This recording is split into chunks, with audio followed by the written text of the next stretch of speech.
प्रश्नोत्तर सत्संग माध्यम से आज एक प्रश्न आया है। सबिता पटनायक, ये भुवनेश्वर उड़ीसा से। उनका प्रश्न है कि महाराज जो अपने शरीर में कहीं मत्था में कहाँ भी राम नाम या राधा नाम कृष्ण नाम सब लिखवाते हैं, जो काला काला कुछ कलर से, जिसको टैटू कहते हैं, वो बनना चाहिए कि नहीं? क्योंकि ना एक वृंदावन में एक संत के कोई परमानंद जी है, उनका वीडियो देखा था, तो उनने कहा कि ये सब बनाने से शरीर में हरिनाम जब स्नान करेंगे वो पानी सब नीचे आएगा, पैर में लगेगा। तो क्या करना चाहिए? बहुत सुंदर प्रश्न है। देखो भाई, आजकल कितने मूर्ख लोग जो है, थोड़ा सा इधर उधर पढ़ लिया, थोड़ा सा 10 आदमी आ गए हैं तो अपने आप को बहुत बड़ा विद्वान समझ लेते हैं सब। जो आया मन में अपना बक देते हैं, ना कोई शास्त्र, ना कोई पुराण, ना कोई ग्रंथ का बात को प्रमाण देते हैं, इसे अपने मुंह से बोल लेते हैं। भगवान का नाम अगर शरीर में कहाँ, मत्था में कहाँ लिख देने से, हाथ में कहाँ लिख देने से, अगर बोलोगे कि नहाने से पानी जाएगा, नीचे जाएगा, पैर में लगेगा, तब तो फिर संसार में जितने जगह सब दीवार में हो चाहे मंदिर में हो, कहीं भी भगवत नाम लिखना नहीं चाहिए। कि ना बारिश जब होगा तब वो पानी से धो करके बह कर नीचे आएगा, पैर में लगेगा। तो फिर जो बड़े बड़े मंदिरों में, आश्रम में सब राम नाम लिखा जाता है, ये सब बेवकूफ है सब। यही एक विद्वान है। जब हनुमान जी लंका में पहुंचे, वहां पर देखा राम नाम अंकित गृह शोभा बरन न जाई। वहां पर राम राम लिखा हुआ है, राम जी का चित्र भी है, राम जी का जो है आयुध का चित्र है, राम तिलक है, सब उनके विभीषण के भवन में लिखा हुआ था। तो वहां पर जो बारिश होता होगा, वो पानी में भीग करके नीचे पानी आता होगा, तो उसमें पैर में लगता होगा सबका, तब तो वहां भी लिखना नहीं चाहिए। हमारा जो है शास्त्र में लिखा है, स्वयं जो है हमारे पिप्पादास जी का महाराज हुए संत, उनको भगवान कृष्ण ने जो है गरम करके लोहा का चक्र शंख भगवत नाम जो है छाप मारने के लिए उनको आदेश दिया था द्वारिका में। और उसका महिमा है, लिखा है, अगर कोई राम नाम, राम जी का आयुध यानी कि जो शंख चक्र धनुष बाण अगर छाप कोई लेता है, लोहा गर्म करके छाप, तो वो कहीं भी मरे तो भी प्रयागराज में मृत्यु होने का पुण्य प्राप्त होता है, यानी मुक्ति होता है। इस शास्त्र में भी लिखा है।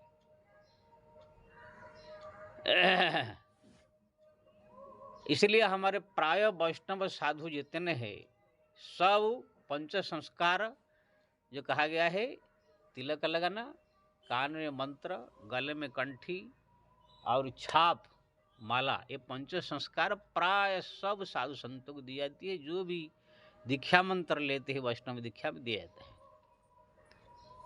अगर इनके कहने के अनुसार, परमानंद जी कहने के अनुसार, अगर शरीर में सब चिन्ह रहने से अगर सब नहाएंगे तो सब पानी बहने लगेगा, तो फिर जो कंठित माला पहने है तुलसी माता, ये प्राय हर एक साधु संत के आपके गले में कंठी और माला आएगा। वो जब नहाएंगे, क्या वो पानी नीचे बह कर नहीं आएगा? तो उनको कंठी फंटी से उतार देना चाहिए। जब हरिनाम धो करके पानी आ जाएगा तो लग जाएगा। तुलसी स्वयं लक्ष्मी स्वरूपा माता है, मुक्तिदायिनी, तो उनके चरण में लगेगा कि नहीं उनका पानी बह करके?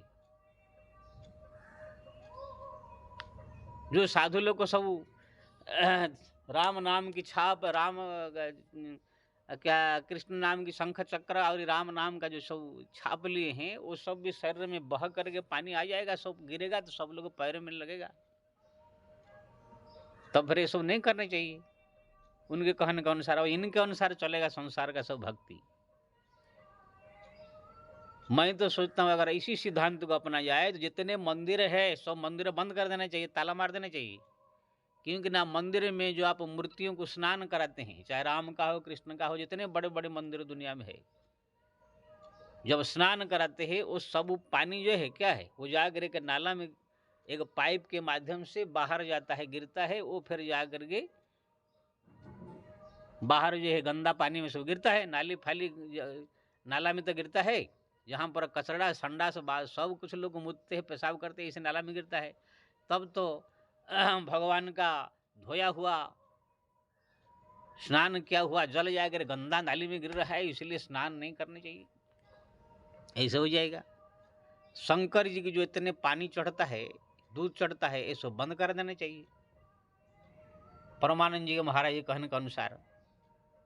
क्योंकि ना शंकर जी जितने जल चढ़ते हैं, गांव गांव गली गली में मंदिर है, वो जा करके सब पानी एक नाली के माध्यम से जा करके एक दूसरा के नाली में गिरता है, गंदा नाली, उसमें लोग थूकते हैं, पेशाब करते हैं, बाथरूम भी करते हैं। तो फिर गंदी नाली में गिरा, इसका मतलब नहीं नहीं नहीं नहीं, ये जाकर गंदी नाली में गिर रहा है, इसलिए शंकर जी को पानी नहीं चढ़ाना चाहिए। यानी परमानंद जी कहने के अनुसार जो है, इस दुनिया में जितने मंदिर है, जितने सब मंदिर, सब मूर्ति, शिव जी का मंदिर, सब गेट ताला मार देने चाहिए, या तो पानी चढ़ाना, स्नान कराना, या पूजा करना बंद कर देने चाहिए। कि ना वहां पर पानी की जरूरत है, नहलाएंगे धोलाएंगे तब ना।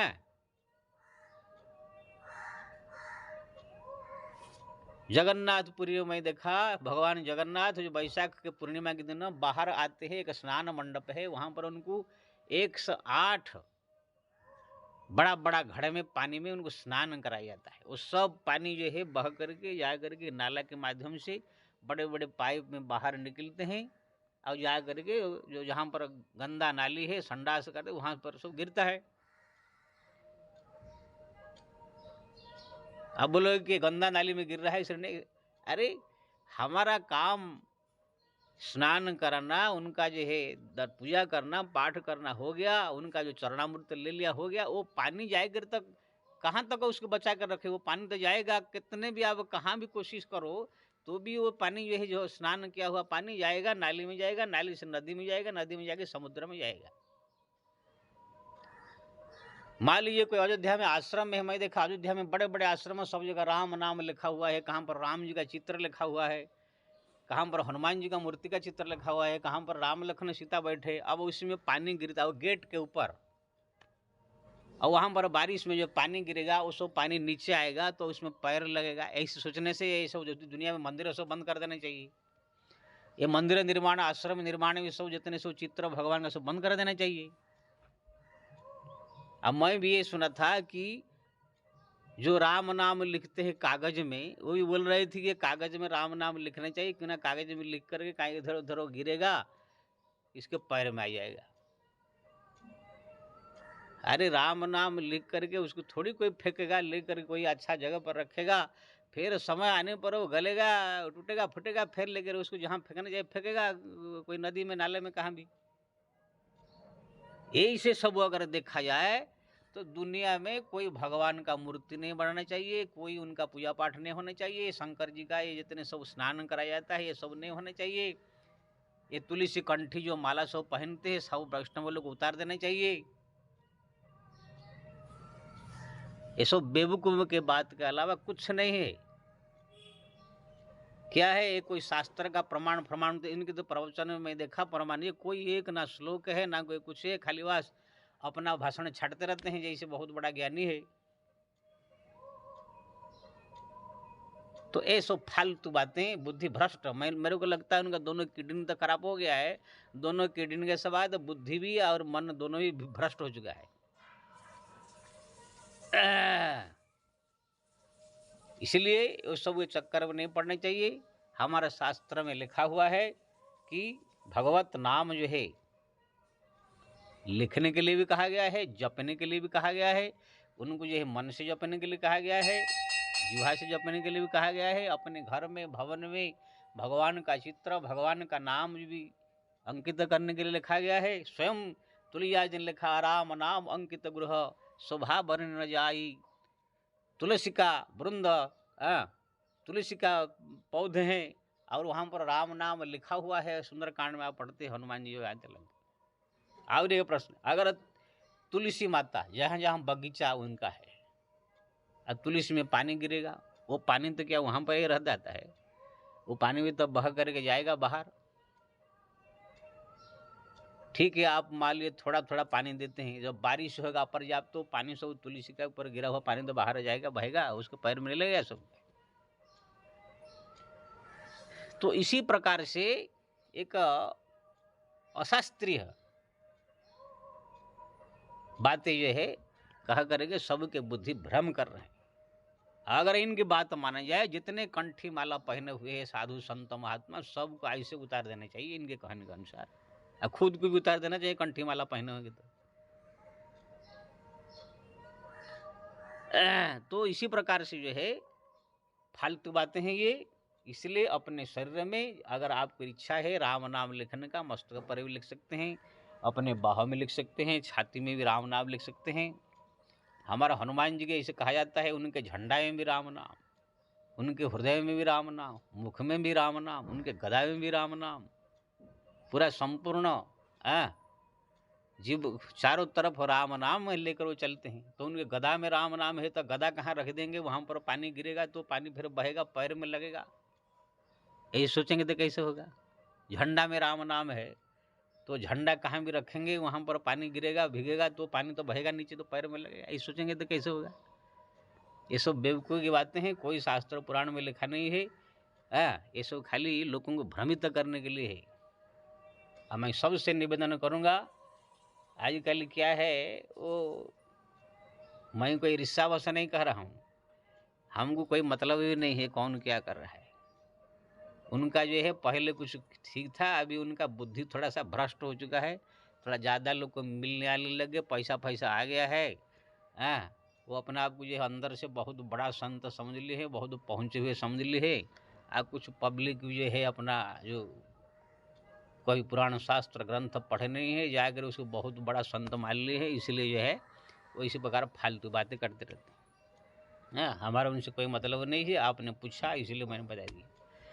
मैं ये कहूँगा कि भगवान का नाम अपने भवन पर लिखिए, अपने शरीर में भी अगर कहाँ पर हाथ में लिखना हो, मस्तक पर लिखना हो, हाथ में लिखना हो तो लिखिए। भगवत नाम अगर शास्त्र में हमारा लिखा है, अगर राम नाम कहीं भी लिखा हुआ है तो जमराज आगे देख कर घबरा जाते हैं। शंख चक्र चिन्ह, रामायुध, राम जी का धनुष्बाण चिन्ह, राम नाम का जो छाप सब दी जाती है वैष्णव साधु संत महात्मा। शास्त्र में ये पंच संस्कार में आता है।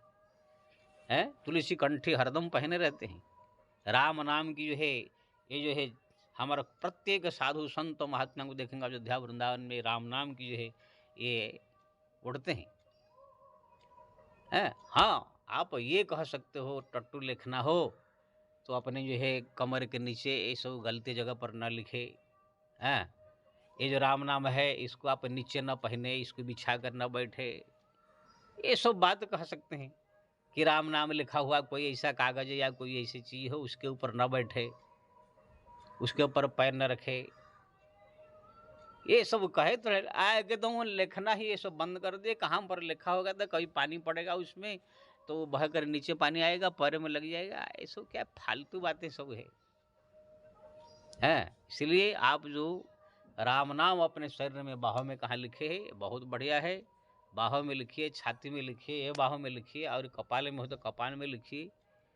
हमारा कोई कोई आप देखेंगे भक्त संपूर्ण शरीर में ही ऊपर भाग में एकदम जो है कमर से लेकर सो राम नाम लिख देते हैं। संत लोग का हमारा चंदन जो अयोध्या में आप देखो, यहाँ पर भी राम राम राम राम राम राम राम लिखते हैं। चंदन से यहाँ भी राम नाम लिखते हैं, यहाँ भी राम नाम लिखते हैं, यहाँ भी राम नाम लिखते हैं। ये भक्ति का एक स्रोत है। और उसी में सोचे कि राम नाम सब लिख दिए हैं कपाल में, चंदन में, यहाँ पर लिख दिया, यहाँ लिख दिए, इसको जब नहाएंगे सब पानी नीचे बहेगा, वो राम नाम लिखा हुआ पानी हमारा पैर में लगेगा कि नाला में जाएगा। ये कौन सा बेवकूफ़ की जैसे बात हुआ है। इसलिए ये सब फालतू लोग की बात को नहीं सुननी चाहिए। मैं सबसे निवेदन करूँगा, ये परमानंद जी महाराज जी जो इतना बड़े बने हुए अपना बस उनका बात सुनो, मैं मना नहीं कर रहा हूँ, लेकिन फिर ही विवेक से सुनो। वो ऐसे उल्टा पुल्टा सुल्टा बात कह देते हैं, बुद्धि भ्रष्ट कर देंगे वो आपका भी। बिना दो चार बात उनका मैं सुना है कि घर में जो है बाल बच्चे परिवार सब है, ये लोग के लिए धन संपत्ति के लिए तो सोचना पड़ेगा, खाने पीने जीने के लिए। इधर भक्ति करते हैं, क्यों ये परिवार के लिए जो सोचते हैं, धन संपत्ति रोजगार के लिए, वो भक्ति में आएगा कि विषय संसार चिंतन में माना जाएगा। तो कहते हैं कि आप वो भी भगवान मान लो उनको, पत्नी भगवान है, पुत्र भगवान है, बाप भगवान है, माँ भगवान, यही भगवान का ही मैं कार्य कर रहा हूँ, तो देखो वो भी भगवान हो जाए। ऐसे कैसे हो जाएगा? ऐसे कोई मान लेगा? अरे विषय संसार विषय है, भजन भजन भजन भजन अलग है। कोई वो अपना घर के लिए परिवार के लिए पैसा कमा रहा है, कोई अपना पत्नी बच्चा पैदा कर रहा है, कोई अपना जो है बच्चों को पढ़ा रहा है लिखा रहा है, वो सब संसारिक चीज़ है कि भक्ति कैसे हो जाएगा? एक छोटा सा बच्चा पूछा, हम लोग को जो है विद्यार्थी लोग को हम भक्ति कैसे करें? उसको कह दिए कि तुम लोग को जाकर पढ़ लिख करके बड़ा बड़ा IAS ऑफिसर बनो, बड़े बड़े कलेक्टर इंजीनियर बनो, वही तुम्हारे लिए भक्ति है। अब बताओ, अगर यही भक्ति होता तो प्रहलाद को जो पढ़ने के लिए पिताजी ने भेजा, तो वहाँ पर प्रहलाद को भी पढ़ना चाहिए ना। वहाँ पर बैठ कर राम राम नारायण नारायण कीर्तन क्यों कर रहे थे? बल्कि पढ़ने वाले और छात्रों को बोलते थे, हे बच्चों, ये सब जो है फालतू अ आ इ क ख ग घ पढ़ने से कुछ नहीं फायदा होगा। आप पढ़िए सप्तम स्कंद भागवत में प्रहलाद चरित्र, कैसे प्रहलाद असुर बालकों को उपदेश देते हैं और कहते हैं कि ये सब अ आ इ क ख ग घ पढ़ने से कुछ नहीं होगा। ये दुर्लभ मानव शरीर मिला हुआ है, थोड़ा दिन का है, कब इसका पतन हो जाएगा ठिकाना नहीं है। इसलिए ये सब पढ़ाई लिखाई में कुछ नहीं है, हरिनाम जपो, नारायण जपो, कीर्तन करो। वहाँ पर कीर्तन चालू कर दिया, तो जाकर गुरु आकर शिकायत की, तो फिर उसको उनके पिताजी ने उनको मारने की कोशिश किया। अगर पढ़ करके IAS ऑफिसर बन जाने से ही बहुत बड़ा भगत माना जाएगा, तब तो ये प्रहलाद वहाँ पढ़ना चाहिए था। खुद हमारा भूषण जी जब ब्राह्मण शरीर में जन्म हुए थे, भूषण काक, तो वहाँ पर उनके पिता ये बहुत पढ़ाया लिखाया। खुद भूषण जी कहते हैं, हारे वो पिता पढ़ाई पढ़ाई, मेरे को पढ़ाते पढ़ाते पढ़ाते हार गए, लेकिन मेरा पढ़ने मन नहीं लगता था, मेरे को तो हरिनाम जप में नहीं मन लगता था। वही हरिनाम जप करते करते आज ये परम संत हुए। आइए कहते हैं कि पढ़ लिख के ऐसे अफसर बनो, देश की सेवा करो, यही तुम्हारे लिए बहुत बड़ा भक्ति है। बताओ कितना फालतू बातें हैं सब है। अरे उसको ये समझाना चाहिए, भाई देखो भक्त बनना चाहते हो तो वो सब गौण को माँ करके ये भक्ति में ज़्यादा समय देना पड़ेगा। अगर तुम देशभक्त बनना चाहते हो, संसार को कुछ कार्य करना चाहते हो, तो भक्ति कम करके वो करना होगा। भक्त बनने के लिए फिर वो उसमें तुम बोलोगे हम उसी को वो दिन रात लगे संसार में लगे रहे या भक्त हो जाए, तो नहीं हो सकता है। तो कहने का मतलब ये कुछ ऐसे इनके बातें हैं जो कि एकदम बुद्धिभ्रष्ट कर देता है और जो है भक्तों को अपने भक्ति मार्ग से हटा देता है। लेकिन ये भोले भाले जनता समझते नहीं है, जाकर वहाँ पर बहुत बड़ा संत समझ करके उनको पूछ देते, दो बोल देता है, उसको मान लेते हैं। अब मैं खाली उनको ही नहीं बोल रहा हूँ, आजकल जो हमारा एक भारतवर्ष में फैला हुआ है कथा प्रवचन, मैं सबसे प्रार्थना करता हूँ कहीं भी एक तो कहीं सुनो मत, कहीं खुद गीता रामायण भागवत पढ़ो। किसी संत सदगुरु जिसको आप साधु संत महात्मा वैराग्य त्यागी कोई ऐसे हो, कहाँ पर भजन आनंदी कोई संत हो, उनके पास जा करके ये सब प्रश्न पूछ करके ज्ञान प्राप्त करो। वो भी वहाँ अकेले में जाके डिस्कस करके तर्क वितर्क करके। आजकल जो ढकोसला फैला हुआ है, इससे कौन क्या बोल रहा है, कौन क्या बोल रहा है, कौन क्या बोल रहा है, सुन सुन के तुम्हारा बुद्धि भ्रष्ट हो जाएगा। छोटे छोटे बच्चे जो है अपना अगर रामायण खोल लेते हैं, कथाकार बन जाते हैं। छोटे छोटे लड़कियां जो है कथाकार बन जाते हैं। कोई भी थोड़ा सा तिलक लगा लेता है, अगर बढ़ जाता है भागवत कथाकार। फालतू फालतू सब भगते रहते हैं। ये भोले भाले जनता सोचते हैं सब बड़े बड़े संत है, सब भक्त है। हाँ, इसलिए ये सब सावधान रहना चाहिए। हाँ, मैं नहीं कह रहा हूँ कि वो जितने बात कहते हैं सब गलत कहते हैं, लेकिन कभी कभी ऐसे फालतू बात कह देते हैं कि जो कि कोई शास्त्र में ना पुराण में ना ग्रंथ में, उसे कोई तर्क नहीं, कोई लॉजिक नहीं उसका है। राम नाम कोई मस्तक पर लिखा है या हाथ में लिखा है, तो उसका पानी नहाएंगे तो पानी बहकर नीचे जाएगा, नाला में जाएगा, लोगों के पैर में आएगा। अरे तब तो फिर दुनिया में जितनी मूर्ति है, मंदिर में स्नान कराया जाता है, वो तो सब नाला में जाता है। कंठी तुलसी का पहने है, सब नहाने के बाद तो सब पानी बहता है, नहीं तो कंठी उतार देवे, माला पहनना सब बंद कर देवे। ये राम नाम इसको धोएंगे, राम नाम लिखा हुआ है तो भी तो पानी नाला में जाएगा। तो इसका मतलब ये सब धोना नहीं चाहिए। ये सब बेवकूफ़ की जैसे बात करके जो है भ्रमित करते हैं। इसलिए आप जो है पूछा, बहुत बड़ा अच्छा प्रश्न पूछ लिया। आप भगवान का नाम अगर आपके मस्तक पर है या हाथ में कहीं है, लिखिए बढ़िया से। अपने भवन पर भी भगवान का चित्र लिखिए, राम नाम लिखिए। लेकिन हाँ, ऐसे जो है फालतू जगह पर, जैसे चप्पल में, जूता में, अपने पैर के में, कमर के नीचे कोई ऐसी जगह पर ऐसे ये सब में मत लिखे। कोई ऐसी जगह पर न लिखे जहाँ पर पैर पड़ता हो। सम्मान के साथ कोई अपने ऐसी जगह पर लिखना चाहिए। किताब में, कागज़ में लिखो तो किताब को लेकर के कोई अच्छा जगह पर अपने मंदिर में कहाँ पर रखे, ये जरूर करें। ऐसी बात नहीं। लेकिन एकदम बंद ही कर दे पूरा सारा दुनिया में, सब भगवान का चित्र बनाना, मूर्ति बनाना, स्नान करना, ये सब राम नाम लिखना, ये सब तो फिर ये बेवकूफ़ की बात हो जाएगा। इसलिए ये सब फालतू बात जो है नहीं सुनना चाहिए। आपने अच्छा किया, पूछ लिया। आपने जो टट्टू बनाया है, हाथ में बोल रहे थे कि मस्तक में राम नाम लिखे, बहुत बढ़िया है, इसमें कुछ अपराध नहीं है। ये सब बेवकूफ़ी बातें। जय श्री राम।